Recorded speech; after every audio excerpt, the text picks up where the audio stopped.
Hasta el día de hoy hemos confirmado 188.613 casos en la ciudad, de los cuales se han recuperado 157.358 personas. Lamentablemente han fallecido 6.016 personas, lo que hace una letalidad para la ciudad de Buenos Aires de 3,1%.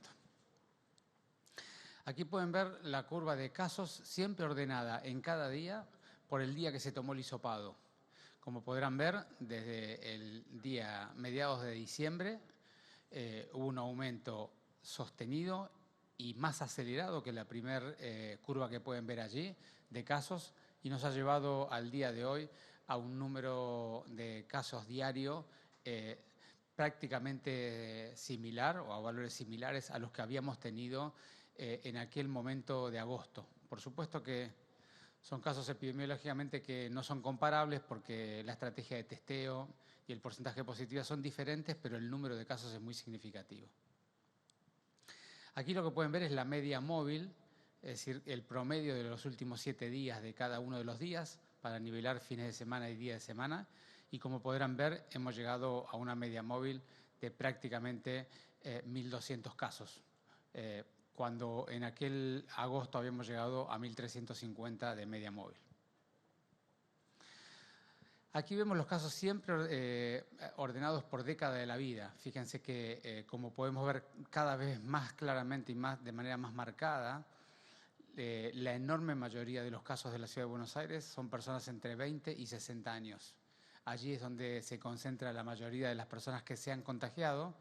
Por supuesto que si uno ve en la base, en la curva de color verde, que representa la letalidad específica, es decir, la cantidad de fallecidos sobre la cantidad de enfermos en cada década de la vida, lo que pueden ver es que al revés de lo que significa la incidencia de casos que se ve en la edad media, la incidencia de los que se enferman gravemente o fallecen ocurren la enorme mayoría en mayores de 60 años. Al día de hoy, el 87% de los que han fallecido en la ciudad tenían más de 60 años, alcanzando tasas de letalidad específica de prácticamente 29% si las personas tienen más de 80 años.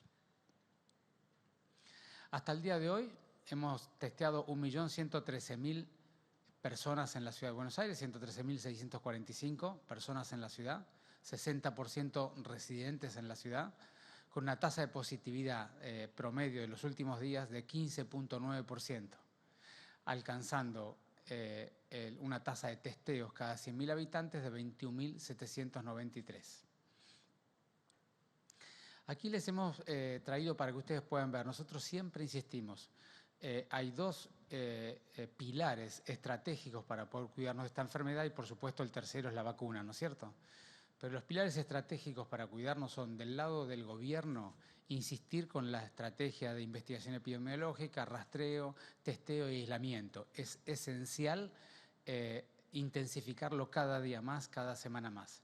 Y del lado de la construcción de ciudadanía, la capacidad de dialogar sobre cómo tenemos que seguir cuidándonos. Ya todos hemos aprendido esas 3 medidas tan importantes como son el distanciamiento, el uso del tapaboca bien colocado en la base de la nariz, el distanciamiento, como les decía, y las actividades en el espacio abierto. Esos 3 elementos son esenciales. Entonces, la construcción de ciudadanía de un lado, la voluntad de todos nosotros de cada día hacer un esfuerzo, de cuidarnos, no hacer encuentros sociales, familiares o laborales en lugares cerrados, sino si nos vamos a encontrar, ir a un lugar abierto. Si estamos dentro de algún lugar con alguien, abrir las ventanas. Si vamos en un auto por mucho tiempo o por algo más de 10 o 15 minutos, abrir las 4 ventanas del auto para que ventile. En todo lugar donde estemos con alguna persona que no convive con nosotros, ventilar el espacio, usar el tapaboca y tomar distancia, inclusive cuando estamos dentro de los departamentos, las oficinas o los domicilios. Entonces, estos dos componentes, la construcción de ciudadanía y la voluntad ciudadana de hacer cada uno de nosotros un esfuerzo, y del lado del gobierno, intensificar rastreo y testeo, son esenciales para poder contener este aumento de casos que hemos tenido tan acelerado. Y aquí lo que les estoy mostrando es de los testeos que hace el subsector público de la Ciudad de Buenos Aires, para que ustedes lo puedan ver. Cada una de las barras es una semana epidemiológica. Y ahí lo que pueden ver es la última barra de todas, la más alta de todas, es la primera semana de este nuevo año. Pero ustedes fíjense cómo desde el principio de diciembre Los datos de las barras están en tasa cada 100.000 habitantes de los testeos de la semana, de toda la semana, para hacer un promedio. Y lo que ustedes pueden ver allí es lo que venimos insistiendo mucho. Desde diciembre estamos haciendo un enorme esfuerzo en la Ciudad de Buenos Aires, todo el gobierno, todo el Ministerio de Salud y muchísimos voluntarios. Estamos haciendo un montón de esfuerzo para intensificar los testeos. Fíjense cómo han aumentado los testeos desde diciembre hasta la fecha en el subsector público. Es prácticamente un poco más de 3 veces lo que veníamos haciendo históricamente en la ciudad.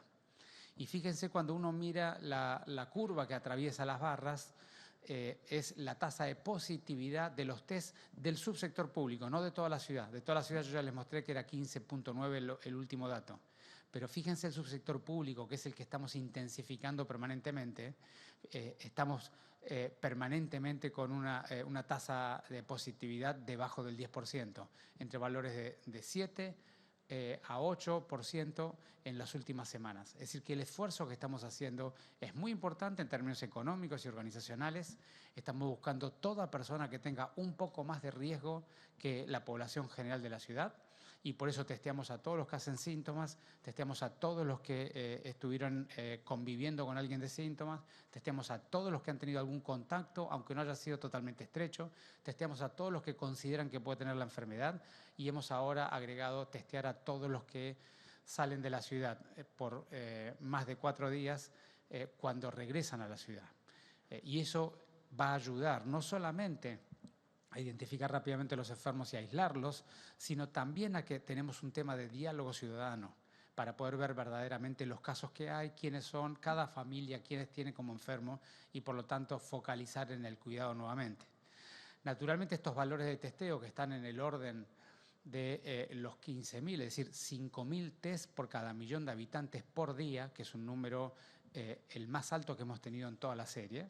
Naturalmente, esos valores de testeo ayudan a identificar más personas asintomáticas o con síntomas leves, y naturalmente eso, desde el punto de vista concreto, nos da cifras muy altas de contactos, pero por supuesto no tan altas de internación. Así que seguiremos insistiendo del lado del gobierno, insistir con el testeo, el aislamiento y la investigación epidemiológica, y seguimos insistiendo en el diálogo ciudadano de cómo aprender a cuidarnos, cómo dialogar con nuestros jóvenes, cómo construir una forma de cuidado donde cada uno pueda hacer lo que tiene necesidad de hacer, pero lo haga de una manera cuidada. Y fíjense aquí lo que les trajimos para que ustedes puedan ver. Ahora es el porcentaje de positividad diario del último mes y un poco más de los testeos que hace el subsector público de la ciudad y los testeos que hace el sector privado de la ciudad. Y aquí se ve con toda claridad lo que yo les estaba diciendo. En la curva roja es la positividad del sector público de la ciudad. Fíjense que llevamos casi un mes debajo del 10% de positividad, con ese aumento intensivo que hemos hecho del rastreo y testeo. Y fíjense lo que pasa en el sector privado, que testea a las personas que consultan por una duda o por un síntoma. Fíjense que el subsector privado en la ciudad está con una positividad de 35%. Y el subsector público está en una positividad del 8%. Eso hace combinado el 15.9 que ustedes vieron.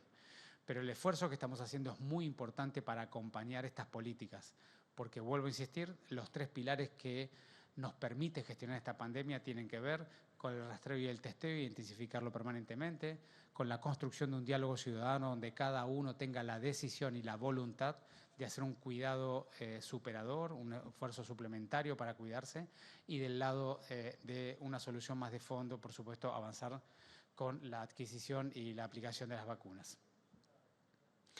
Aquí lo que ustedes pueden ver es, hemos vuelto a fortalecer toda la estructura de cuidado, dado el aumento de los casos, por supuesto, y fíjense la cantidad, hemos retomado los hoteles que habíamos dejado de necesitar para poder volver a aislar a las personas al mismo tiempo que rastreamos, testeamos e investigamos epidemiológicamente. Por supuesto, también facilitamos el aislamiento de aquellos que no tengan las condiciones domiciliarias para aislarse.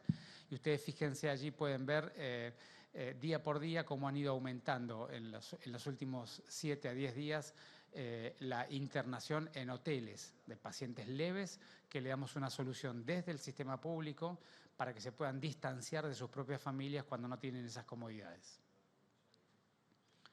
Bueno, y le paso a Gabriel. Gracias, Fernán. Buenos días.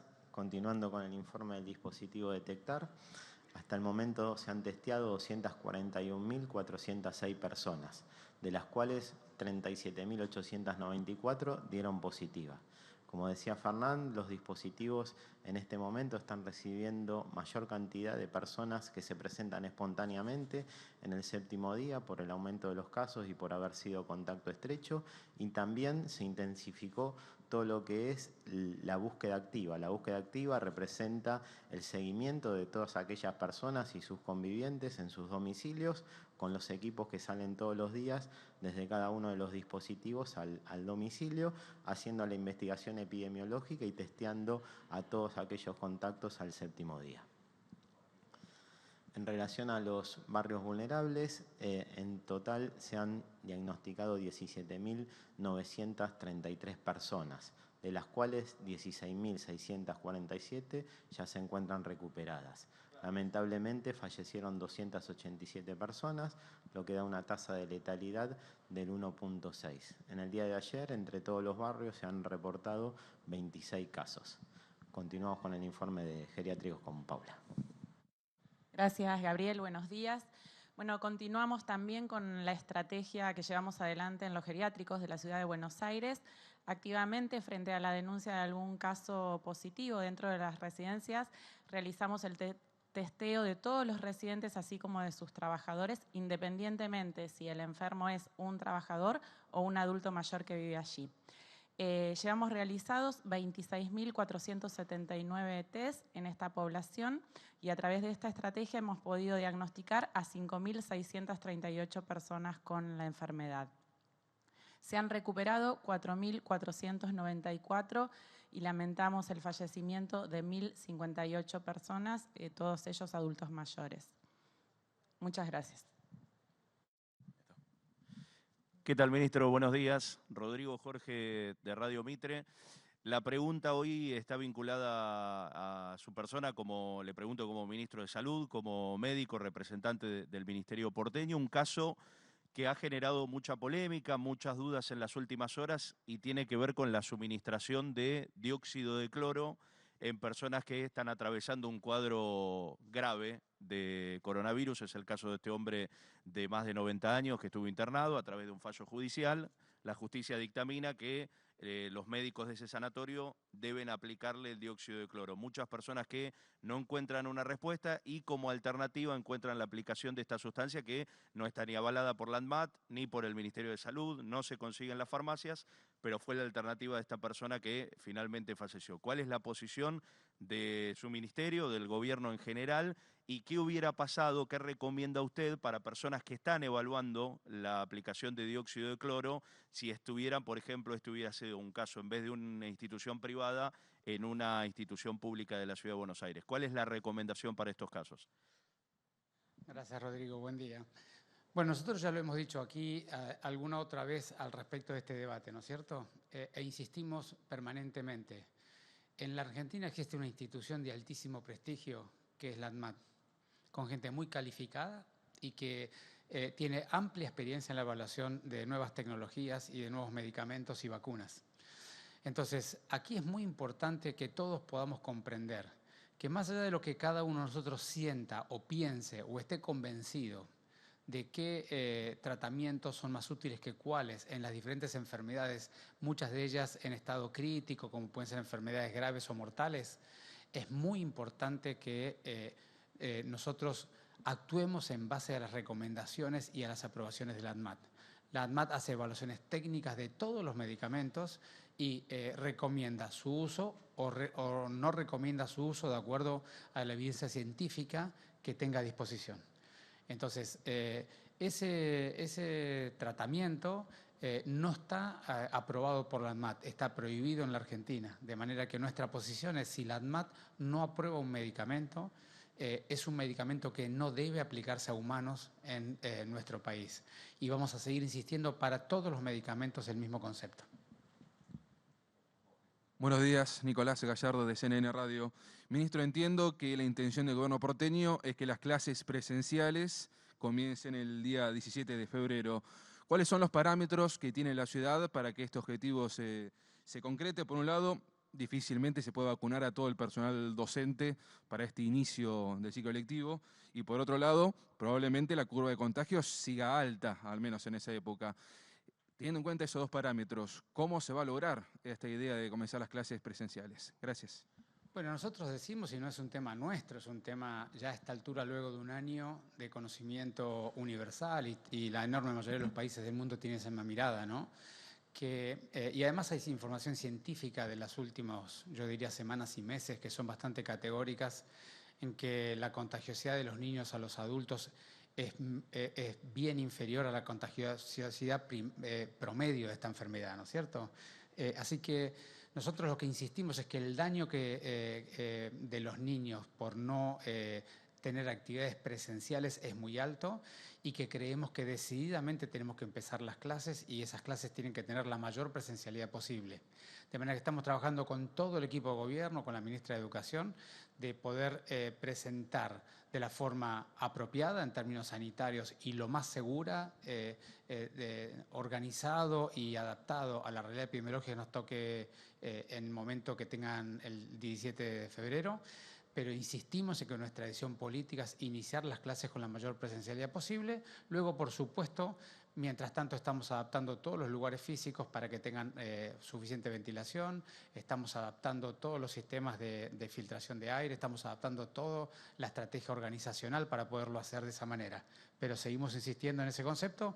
Por supuesto que de acá esta enfermedad es muy difícil predecir muchas semanas para adelante. De acá al 17 de febrero, cuando estemos acercándonos y podamos tener el dato bien preciso de la situación epidemiológica, presentaremos a la sociedad la estrategia apropiada para esa situación. Buenos días, ministro. Marcelo de Leo, Radio La Red. Hubo en las últimas horas varias confusiones acerca de lo que tiene que ver con la aplicación de la vacuna rusa, la segunda dosis. El Gobierno Nacional, en palabras de Carla Bisotti, la secretaria de Acceso a la Salud, se había dicho una cosa, después ella misma tuvo que aclarar que se iba a aplicar esta segunda dosis. Ahora, ¿cómo se maneja? ¿Hay un conocimiento certero en el personal de la salud pública de cómo funciona y cómo se aplica esta vacuna? Y también conocer cuál es la evolución, la aceptación que tiene por parte del personal de salud pública porteño de esta vacuna, la Sputnik 5. Gracias. Gracias a vos, Marcelo. Bueno, nosotros, y yo lo he dicho ya públicamente, nosotros creemos, si bien hay un debate internacional, sobre todo hay cierto debate intelectual en Estados Unidos y en Inglaterra, el resto de la Unión Europea se ha corrido de ese debate, pero hay cierto debate internacional sobre cómo aplicar de manera más eficaz los recursos de vacunas que hay en el mundo. En especial para las vacunas que tienen ambas dosis con el mismo componente, ¿no? Lo que yo voy a decir no aplica para Sputnik V porque al tener un componente diferente, la primera dosis de la segunda, este debate no se aplica a esa vacuna. Pero en general hay cierto debate sobre si se podría acelerar la vacunación horizontal y luego retomar la vertical. Pero a mí me parece que, para ser bien claro con la ciudadanía, me parece que es bastante claro, las vacunas han sido evaluadas experimentalmente en una fase 3 con una metodología de aplicación determinada. Y yo creo que y se ha hecho de manera muy acelerada. De hecho, estamos tomando decisiones con cortes interinos, es decir, ni siquiera están terminadas la fase 3, están todavía corriendo. De manera que a mí me parece poco prudente cambiar las modalidades de aplicación que las fases 3 han evaluado y por lo tanto insistimos mucho en nuestra mirada, que por supuesto que no es la única y podrá haber otras, es que es preferible cumplir con los esquemas de vacunación tal cual fueron investigados en la fase 3. Dicho esto, al respecto de la Sputnik V, que es otro debate diferente, como yo decía al principio, nosotros ya nos han confirmado que vamos a tener el segundo componente de estas 300.000 dosis que hemos recibido, seguramente la semana que viene. Así que estaremos terminando en los próximos días la campaña de vacunación en la ciudad de las primeras 24.000 dosis que le correspondieron a la Ciudad de Buenos Aires, para siempre trabajadores de la salud, y yo se lo aclaro a mucha gente que a veces pregunta cuándo le corresponde la vacuna. La vacuna en esta partida inicial que ha distribuido la Nación es solamente para trabajadores de la salud, solamente para los que están en la primera línea. En la medida que la Nación nos vaya abriendo más cantidad de vacunas nuevas y nos vaya indicando cuáles son los grupos que continúan, nosotros rápidamente le vamos a ir abriendo el plan de vacunación que ya tenemos diseñado a cada uno de los grupos que le toque. Pero volviendo a tu comentario, estamos completando la aplicación de las primeras 24.000 en la ciudad, de las 300.000 que vinieron a la Argentina, en trabajadores de la salud de la primera línea, terapia intensiva, guardia y transportistas de pacientes y personas que administran o tratan las muestras en los laboratorios. Y en general la aceptación es heterogénea. Hay hospitales o hay grupos que han aceptado bastante intensamente, hay otros hospitales o grupos que lo han hecho en menor medida, tanto públicos, privados, de la Seguridad Social o de las universidades, y nosotros vamos a seguir ofreciéndola porque la aplicación la aceptación es voluntaria, así que seguiremos en esta estrategia. Buen día, ministro. Cristian Varela, de Radio Nacional. En los últimos días se viralizaron renuncias de trabajadores de la salud en distintas jurisdicciones. Quería consultarle cuál es el estado en la Ciudad de Buenos Aires. Ayer el subdirector del Hospital Muniz dijo que ya hay faltante de trabajadores de la ciudad y habló de temor sobre cómo el sistema va a enfrentar un eventual agravamiento de casos. Bueno, en la ciudad no hemos tenido renuncias al estilo de lo que vos preguntás, pero por supuesto estamos ocupándonos permanentemente de acompañar a todos los trabajadores. Venimos de un año muy duro, de un enorme esfuerzo. A partir de noviembre empezamos a abrir las licencias para que el equipo pueda descansar. Hemos tenido los meses de noviembre, diciembre y parte de enero licenciando a los trabajadores para que haya cierto nivel de descanso y recambio. Pero decididamente, así como toda la ciudadanía le cuesta mantener el esfuerzo del cuidado, por supuesto con mucho más aún a los trabajadores de la salud le cuesta no solamente la angustia de la enfermedad y la situación de su propia familia, sino el esfuerzo personal de estar día a día ocupándose del cuidado de la ciudadanía. Así que es un tema que estamos muy acompañándolos, ocupándonos de las cosas que podemos resolver y sobre todo previendo y planificando la ampliación de las infraestructuras, como yo le mostré lo de los hoteles hace un ratito, para poder dar respuesta a un potencial aumento de necesidades de trabajo en los hospitales. ¿Qué tal? Buenos días, ministro, funcionarios. Ayer el titular de la Organización Mundial de la Salud dijo: el virus no se cansa de nosotros. Esas fueron las palabras que pronunció.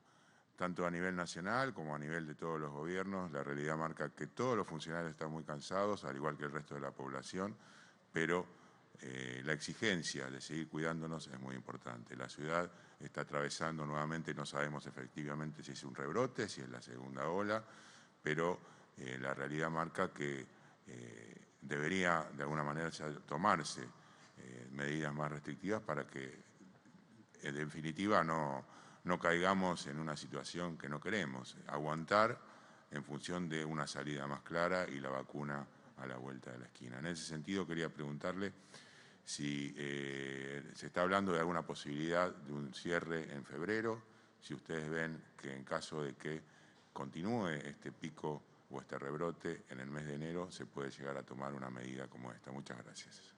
Gracias a vos, Fabián. Bueno, yo lo expliqué al principio y lo vuelvo a insistir. Lo que es estratégico, lo que cambia el resultado de la pandemia en una sociedad, son tres componentes. Y los tres componentes tienen que ver, y el plan tiene que ser integral. No podemos simplificar en una sola dimensión el cuidado de esta pandemia tan compleja que atraviesa tantas dimensiones del ser humano. Porque no es solamente lo sanitario del cuidado del COVID, es el resto de las problemáticas sanitarias, es la realidad económica que luego impacta también en lo sanitario y en el destino de la vida de las familias que tenemos por delante, también lo socioafectivo, lo emocional. Todas las dimensiones son importantes. Para cada ciudadano esa proporción de dimensiones es diferente en términos de importancia, pero todas son importantes. Entonces nosotros decimos, para responder a un escenario tan complejo y sobre todo un trauma social crónico tan prolongado, necesitamos tener un plan integral. Y el plan integral significa intensificar investigación, rastreo y testeo. No es posible manejar esta pandemia si no se intensifican los testeos, porque es imposible contener la transmisión viral si no somos capaces de identificar por dónde circula el virus y quiénes son los que lo están distribuyendo. Segundo componente, la construcción de ciudadanía. No es una cuestión, nosotros no podemos tener 3 millones de policías, uno al lado de cada ciudadano.